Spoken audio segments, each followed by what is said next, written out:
Welcome to Kettlebell Corner, where strength meets theory, where we join you for a deeper dive into all things kettlebell. I'm Jeremiah Waylon, and of course, that's Roger T. Sipper Parks.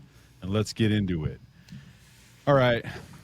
We saw some things on the internet, and we want to kind of help frame things a little bit for you. And particularly, I sent a post to Roger that talked about not leaning back in a kettlebell swing. And it kind of falls in line with the do this, don't do that, and you should do this category. And really, how do you even know what to believe when you see stuff on the internet? Is this right? This guy had a lot of followers. Do we believe him?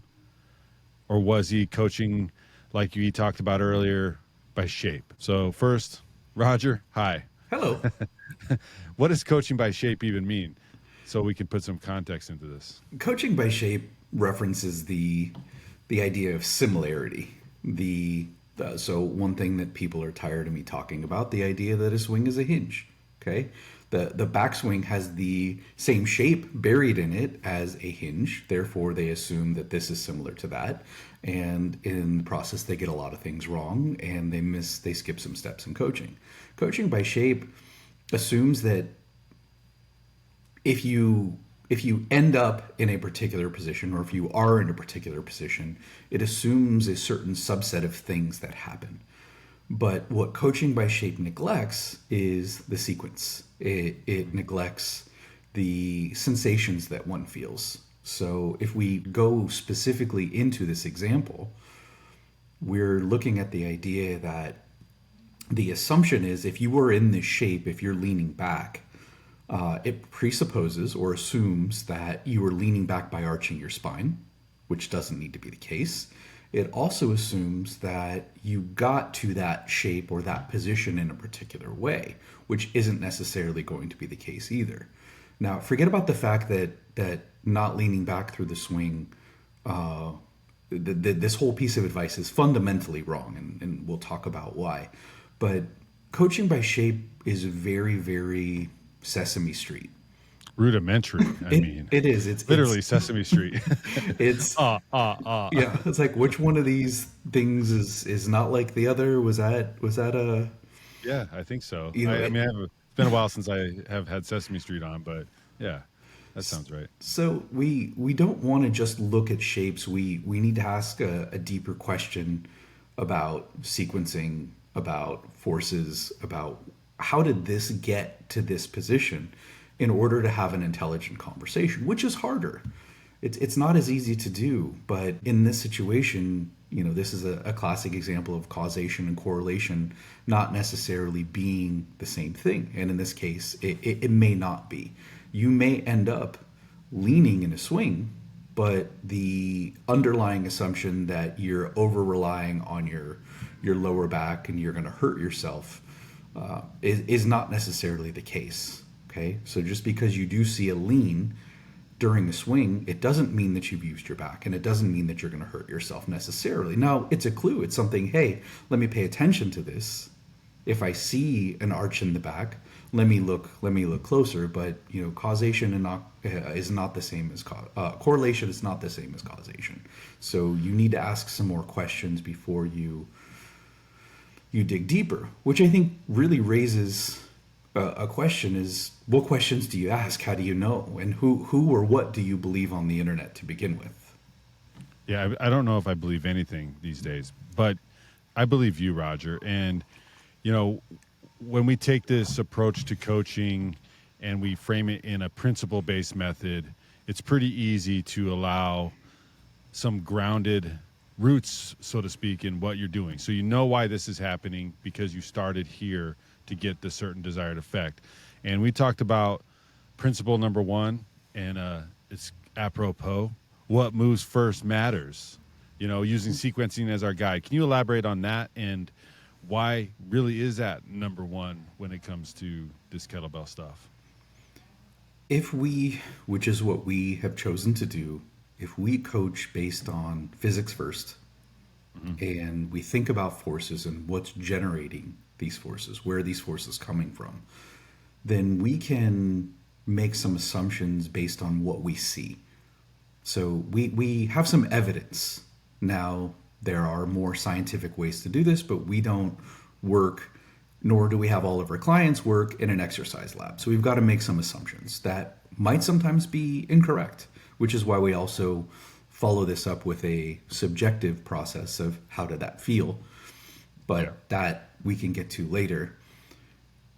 If something moved first, we're using contact force to move the bell, and contact force is going to work in a particular sequence. So, for example, the situation we have is a swing. So let's just limit that context.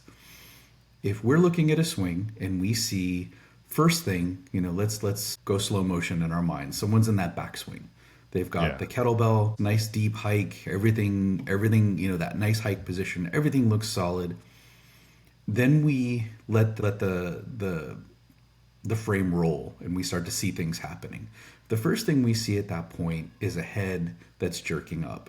If we see a chest lifting, if we see a tailbone lifting, if we see a deep arch, or if we see even the arms coming away from the body, if we see the bell already moving up into the float position, but the knees and the hips are not extended, they're not straight, then something else needed to contribute to that motion. It's not solely the motion of the legs. Now, that doesn't mean the legs don't work at all.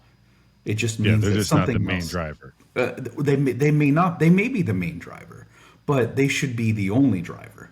Ah, yes, that's key right there. I think that's missed. It's the only driver, and then the rest happens after they finish their job. Is that correct in thinking? Yeah, you basically you have your leg drive, which pushes the feet into the floor. You get a ground reaction force. The force coming up as your joints rotate, they bring, via the lower leg bones, the femurs, they make your pelvis spin, so to speak. They make your pelvis go from a position behind your heel to a position in front of the heel and over the foot. Because the spine attaches to the pelvis, if you can keep that spine stiff, as the pelvis comes up and forward, the spine goes along for the ride. The torso is going to help push your arms where they're glued to the front of your body. It's going to help push that bell forward because your arms are attached to your body at the shoulders. The shoulder joints are going to pull the bell along as the top of the torso rotates forward. And then once you have finished standing, your mass is solid. All that momentum is going to transfer into the bell. So the leg should be the thing. It's not the only place where there is force happening, but is the driver of the skill. And once you are in that vertical plank, that's when your arms should separate. So if your arms separate before that point, something needs to separate them. Something needs to be moving them, which means that it is either going to be, it's got to be something between your body and the bell. Yeah. And if it's not everything below the waist, it's got to be some portion of above the waist. And when we look at the linkage, it's got to be either the arms or the spine.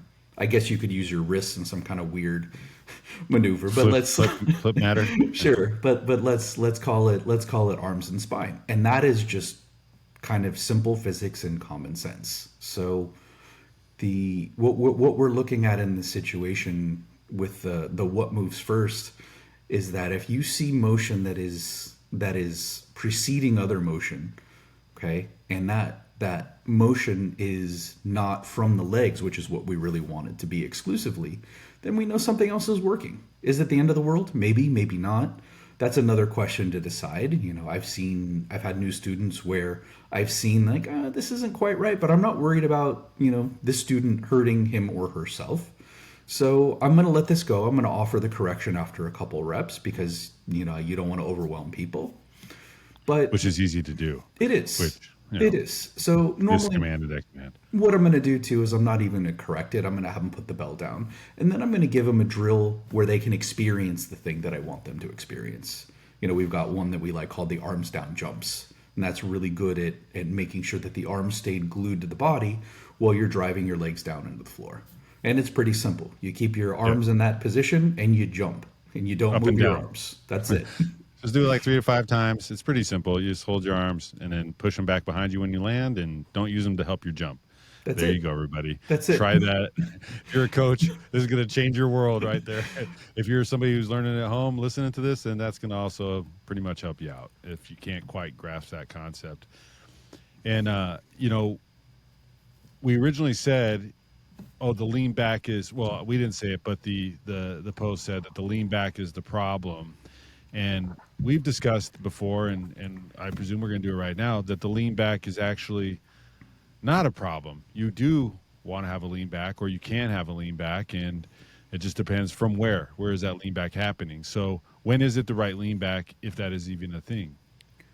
One more thing that I want to talk about before we get into this Hmm. is this idea of what you should and should not believe. So Okay, don't tell when me what to do. it can be difficult, this is a social problem. This is the world's problem right now. We have so much content out there coming from so many different places. Many people, I think, are well-meaning. They took their certification and they read their manuals and they say, that here's the checklist. And it's this idea of I'm going to teach you to swing in 2 minutes. No, you're not. That It's at least that's 10. that's not a thing. That's not going to happen. People don't realize that when you get your certification, any certification, it's your entrance into this field. It's not your black belt, it's your white belt. Okay? This is you beginning the process of becoming a good coach. It's all the certification says, and it's really important. And you don't even need a certification. It's all Yeah. about the right attitude.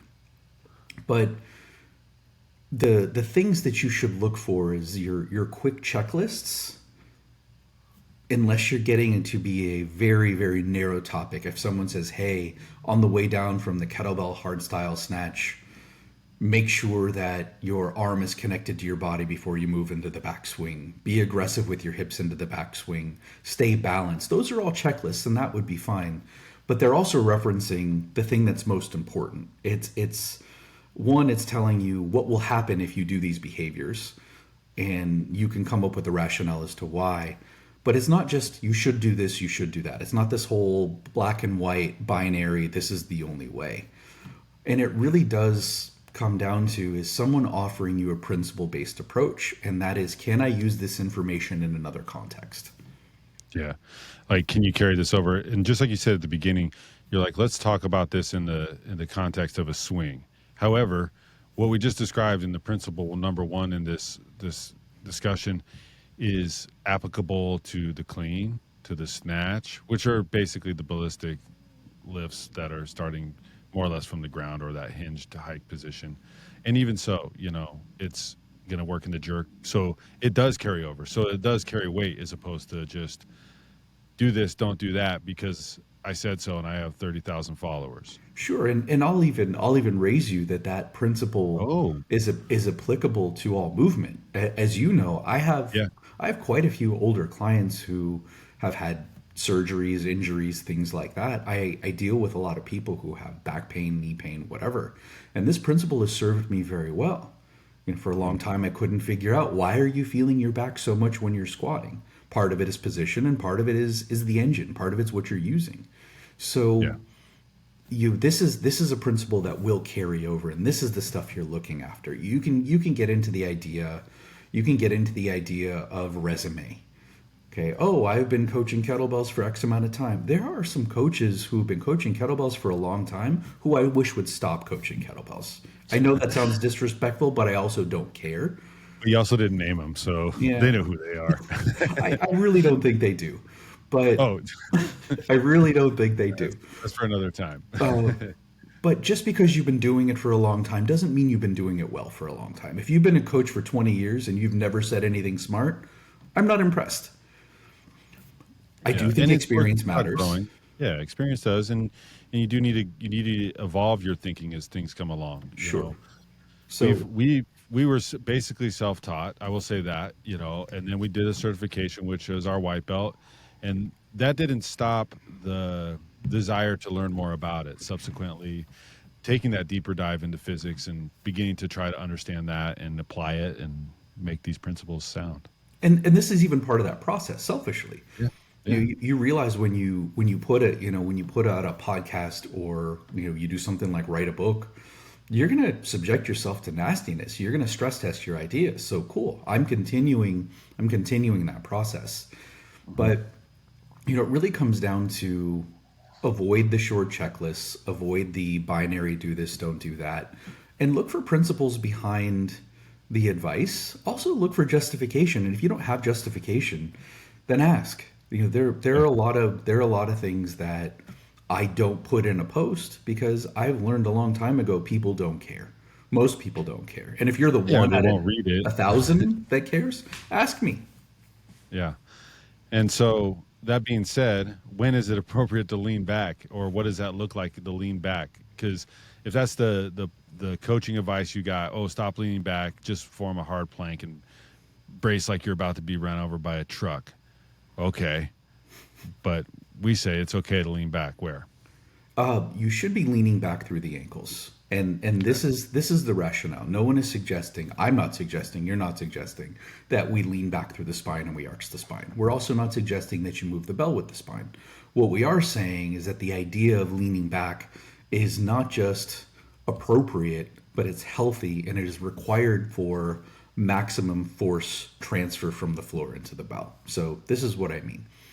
If you kind of do that whole 30,000 foot view, and you are saying a ballistic lift in its very broad strokes form is a manner of or is an exercise in changing your shape and coming closer to the floor, and then extending, so flexion and extension, in order to get a kettlebell to be ballistic, then we need to understand that the shape that we change as we go into a swing is one where the knees need to come forward to some degree. They have to. You have to move at the knee, at the hip, and at the ankle. You have to do it. If you have a completely vertical shin, you will fall and you will miss out on force production. This is one of the reasons why Strong First has changed from this completely, spine parallel to the floor like some of the old swings, to a more 45-degree angle, because you Yeah, the need, athletic hinge. sure, you Yeah. need a combination of vertical and horizontal. So let's start there. You bend in a particular way to get into the backswing position, or to begin a swing. The second thing we need to realize, this goes back to another principle, is that force production requires distance. So if you think about, you've got the fastest car in the world, right? What's a really fast, you see in the commercial, 0 to 60 in how many seconds? Well, I guess well, they used to say three, but I think you can do some electric cars out there will go a lot faster. Okay, You know, so let's say you named only after physicists or scientists. I'll say that. let's say you have half a second. That's all you have. And your car takes 3 seconds to get up to a particular speed. When you look at time and distance, it's kind of the same thing in this scenario. You need distance in order to generate force. You have to have it. Doesn't matter how strong you are. If you think back to Bruce Lee and that whole 2 inch punch, that's why it's impressive, because he didn't have distance. If Yeah, he had distance, like, okay, cool, he's a strong dude, but there are a lot of other people can do that. But why his was impressive is he generated that much force in such a short distance. So force and distance have a very close relationship. And in ballistics, if your force production doesn't fall off, then an increase in distance means an increase in force, because it also means an increase in time. And if you want to get into impulse and all that other stuff, that's going to be that's another another time. that's going Another to be time. another conversation. But We the will. idea We is will. I promise. the idea is these two things are connected. So if you are bending and your shin is coming forward at the bottom of the swing, then the only way it's ever going to completely open, meaning you're only going to use all of that distance, is if you plantar flex, or if you kind of point your toes toward the floor. I'm not suggesting you leave the floor, but that joint at the ankle needs to completely open for you to have all that distance. And if you leave distance on the table, you're leaving force on the table. So Yeah. In order to not leave the floor and get that plantar flex, have that joint open up, you have to lean back through through that joint. through the ankle. Yeah. Now, when we get into Newton's third Wow. law, the whole idea of equal and opposite, the bell is moving forward and away. Okay, Yeah. it's moving up, and forward. Let's say that. So your mass to stay over your base of support, it's completely normal for it to move in the opposite direction, the whole equal and opposite. And that is also increasing the distance between your center of mass and the bell's center of mass. And as you go into pulling the bell back in towards your body, guess what? You've created more distance, and you can turn that distance into force to move the bell back into the backswing, which will make your second swing harder than your first 99.9% of the time. So this idea of leaning back through the ankles gets you more distance, and it allows your joints to fully express their range. When in this post in particular, when I was looking at it, looking at the video, it was very cramped. It was it looked like someone was really doing an unnatural, uncomfortable movement, because Like putting the that's brakes on, so to speak, or something like exactly that. Yeah. perfectly said. He was putting the brakes on, and he wasn't letting his power express itself. And when you look at athletes, real like top tier athletes, they're fluid, they're loose, they're relaxed, even though they're just like tremendously powerful. I mean, you watch boxing, you watch someone like Mike Tyson be able to coil and uncoil. Like, that guy was not rigid, but he was a beast. And he Yeah. needed to be able to coil and uncoil with such ferocity to do what he did, but he also needed to be loose at certain points in order to do that. It wasn't just one big, you know, it wasn't just Wasn't one one big big chomp. force. No, it was a contract, relax, contract, relax, contract, relax. Was that Which an is ear essentially, joke? Was that oh, well, it was going to go under the radar until you pointed out.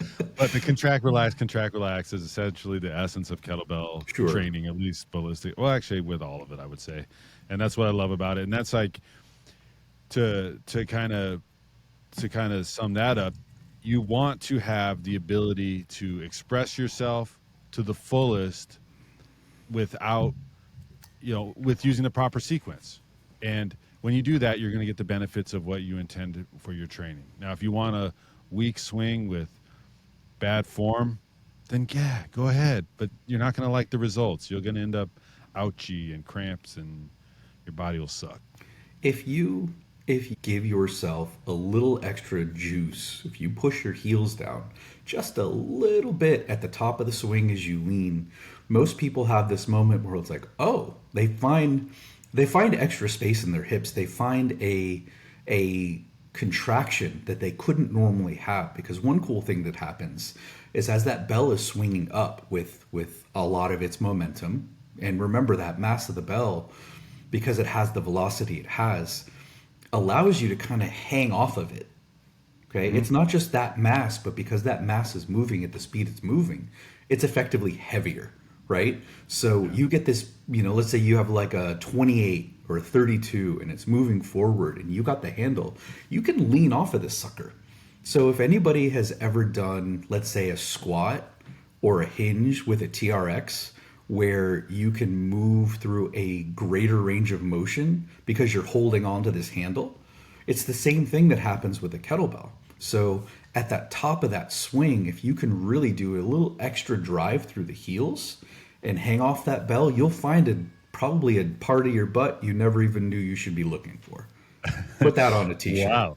Put that on the t-shirt. All right, I like that. So, uh, basically, what we're saying is, watch out for the 2-minute tutorial and think that's going to be all your answers. And there's got to be more substance to it. And even though Roger can be annoying with his depth, it's probably worth it to not get annoyed at that and maybe just listen a little bit.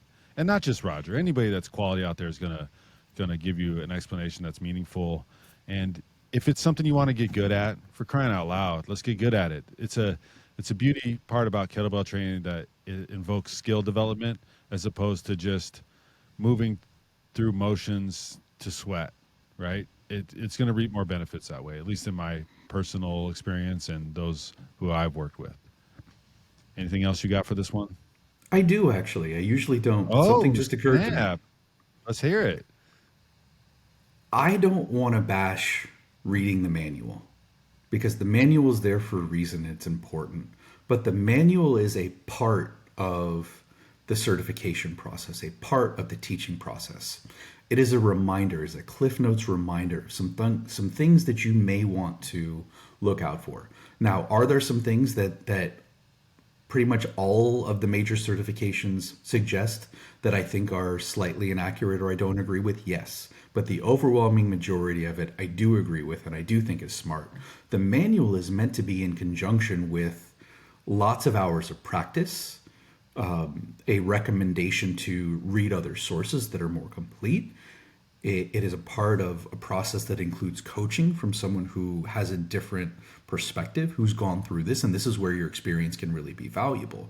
So it's not that the manual is silly. What's silly is you reading the manual and thinking you understand a swing from the manual, or you taking a certification and think you know all there is to know about kettlebells.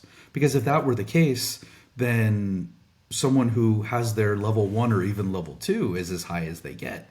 And I've been around this long enough to know that there are coaches with layers and layers and layers, and there are others who have their, they're elite and they've done all this stuff. And I was like, you really don't know what you're doing. You're good at doing the stuff, but you can't teach it. Well, and it's funny you say that because I think the manual is actually misnamed. It's more of like a handbook because manuals imply that this is the tried and true. This is all you need to know. Your car has a manual because it's a machine, and you know that definitively, if you put this fuse in, you're going to fix that light. If you need to connect this to that, this is how we do it. Where the handbook is more of a guide, like you said, it's something worth exploring further into. But again, that could be for another topic. I just think that maybe it's misnamed, and hey, I'm not going to argue with you. I could, but I Well, won't. well, I mean, look, I didn't write the manual and I didn't write the damn handbook. So, Either way, even if you go through your automobile analogy, just because you've got the things in the manual or the handbook or whatever you call it, you still don't understand how to fix a car. There's still more to it. You still need to go yeah, to a mechanic sometimes. you got to get under that hood. Sure. All right, so get under the hood, everybody, and dive a little deeper into your kettlebell skills. Now, is that it, Coach? Yes. All right. Well, thank you for listening. If you got some value out of this, please be sure to follow, subscribe, and if you want to keep the dialogue going, hey, just lay a comment. We love to, as Roger pointed out at the beginning, we love to talk about it. This is, in fact, what we do all day, every day, except Sundays. All right. And be sure to check out the Bells app at the Apple App Store, and stay strong, everybody.